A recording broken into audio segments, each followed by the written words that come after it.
Hello. So it's March, and on Sunday, Elaine shared with us and spoke about letting it go, using some examples from her personal life, from her family, and using stuff from 2 Chronicles with when King Jehoshaphat was called to war. I've been praying over what Elaine shared, and we've been in conversation about it. And I was led towards for this week's Bible notes, which feels like forever since I've done any of these with you, was to read Psalm 94. So before I get into my thoughts on Psalm 94, why don't you hit pause or something? Why don't you go and have a read of Psalm 94, and then come on back and yeah, let's start the conversation together. So yeah, Psalm 94. On an initial reading, you might wonder, Steve, how on earth is this linked to what Elaine shared on Sunday? Um, in some aspects, it's really not connected at all.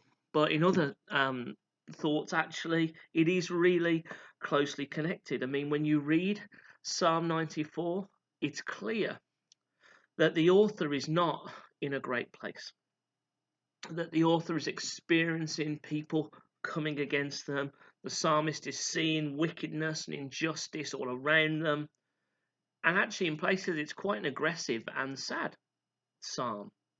But actually, what Elaine shared on Sunday, I think, is something that we can derive from this psalm, or something that this psalm really helps us to drive towards. The psalmist is clearly hurt by what others have said and what others are doing. They're frustrated, they're in pain, clearly angry by what is happening around them and to them when you read that psalm. But the other thing is, there's one more thing that is really clear. The psalmist takes all of this hurt, all of this pain, all of this frustration, all of this anger, and takes it unclouded and unedited to God. Completely. Doesn't hold back. When you read it, it's quite some of it's quite dark. We read the psalmist's unedited anger and frustration before God for what is happening. And already I'm challenged by that thought in itself. When we see or experience grief, hurt, injustice, do we take that to God in an unedited fashion? Because that's the place it needs to be directed. Let's be honest, it's God who can intervene and deal with stuff. We need to be taking that stuff to God. God won't turn his back on you as a result of what you share. There's nothing you can say to God that will make him walk away from you. But all that hurt, all that pain, all that anger, all that frustration, it needs to go somewhere. Are we a people who, like the psalmist, will release that pain and anger to God? Or will we be a people that holds on to that hurt, holds on to that pain, holds on to that anger, sense of injustice and frustration? Or even worse, will we be a person that tries to swallow all that and squash it down? Because when we hold on to it or when we try to squash it down, what happens? It will seep out. It will. It will seep out in the most unlikely of places, in the most unintended of ways. It really will. And actually, when that happens, it often creates more mess. We, like the psalmist, need to take this stuff to God. Will we? That's the question. Verse 1 for me is such an important starting point for all of us that are going through this. Okay? We need to remember, just like the psalmist does, that God is the one who avenges. God does. We are not the avengers. We're not like Iron Man and everyone knows, but we aren't the ones who avenge. We're not called to do that. We're not asked to do that. It's God who does that.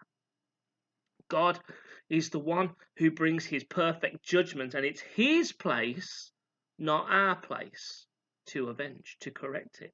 And the psalmist starts from this truth, reminding themselves of that fact.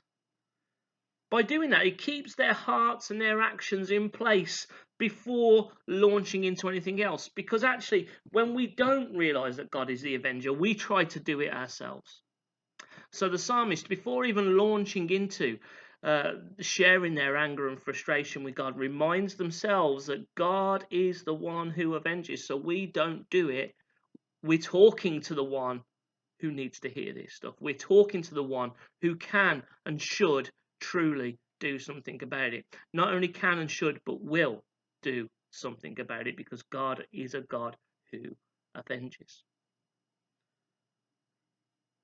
God will do it.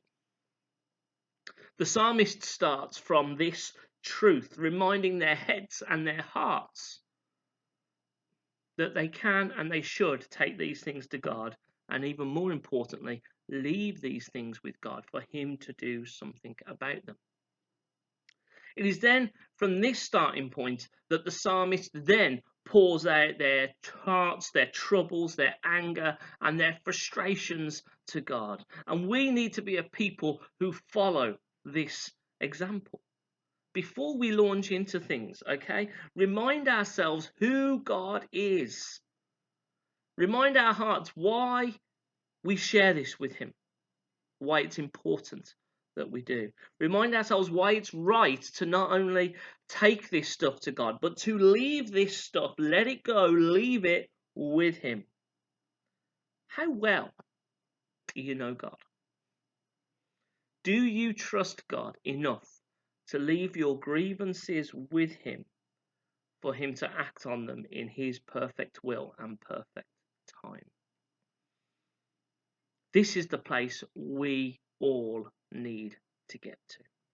God promises to never leave us. God promises to not forsake us. He is the mighty, perfect Father who won't let us down, but He will also work in His way, in His time. Do we trust God enough to hand over our grievances to Him and trust that He will do the right thing with all of that in His way and in His time? He will right wrongs that's required to be righted, but He will do it in His way and He will do it in His time. Or, like Elaine spoke about on Sunday, will we be hokey cokey people? Will we give it to God and then take it back and do something with it that we shouldn't do, and then give it back to God and then take it back, and in, out, in, out? Will we be that? Because we can't be that. It just creates more hurt, more pain, more frustration, more dissatisfaction in our lives. We need to be a people who fully trusts God. So when we take our anger, our pain, our frustrations to Him, we let it go and leave it with Him, trusting that He's going to do something with that. This doesn't mean we don't launch into telling God what we're really angry about, okay? Because this is exactly what the psalmist does, and we need to be a people that do the same. Share our hearts completely with God.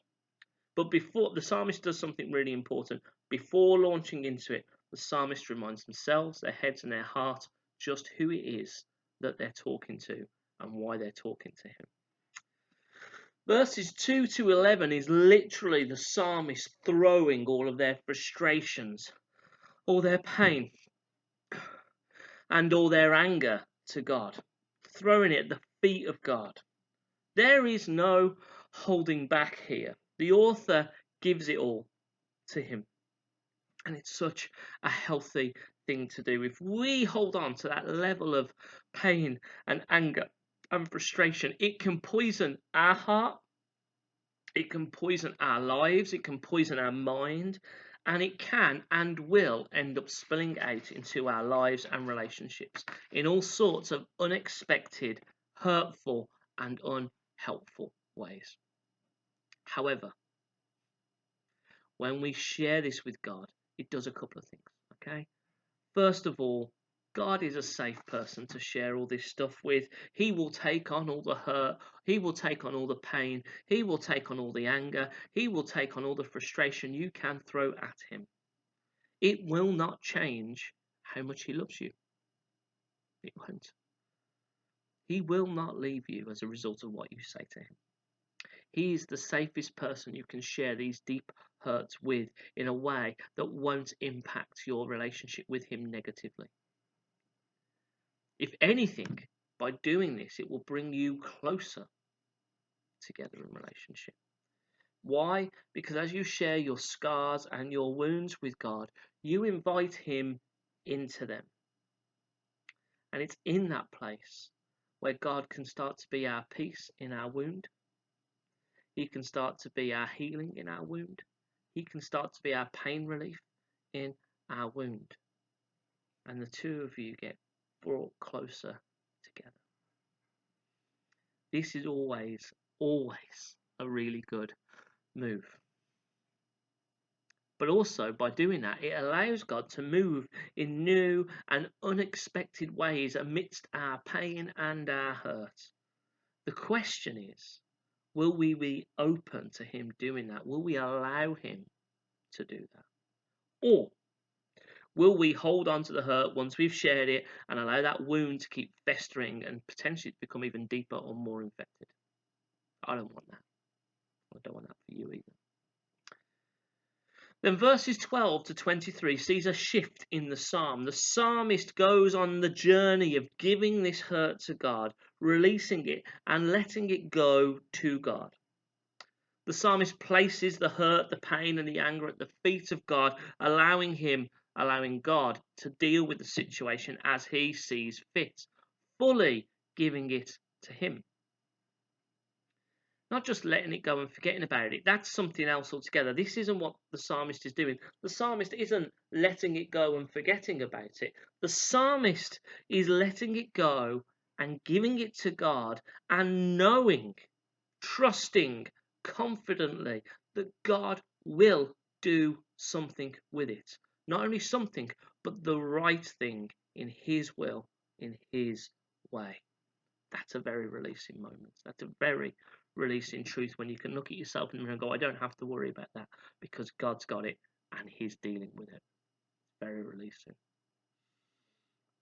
During these verses in 12 to 23, sometimes the psalmist reshares the pain, but it's intermittent with reminding themselves of who God is, just what God will do, and what God has already done before. All the time as this is being shared, they're reminding their head and their heart who God is and what God will do.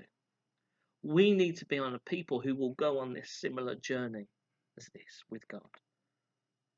But the psalmist again and again keeps putting that hurt into God's hands. We need to take these things to God. We need to release these things to God. We need to let go and allow God to work, and we need to then walk away from it.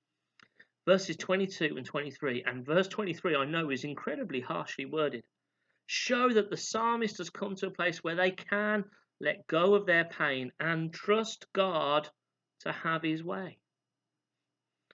This is the place we need to get to. It's in that place where there's true healing for our hearts, true healing for our minds, and to allow that to happen within us.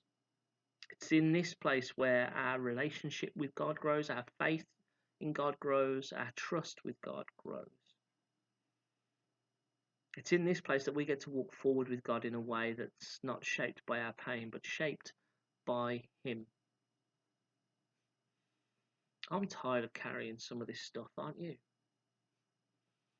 So, let's give it to God. Let's let it go. Let's release it to Him and trust Him to be who He is with it. The good, loving, perfect Father. The God who has His way, who is righteous. And He will have His way. Stay safe. Look after yourselves. Look after each other. And I'll speak to you soon.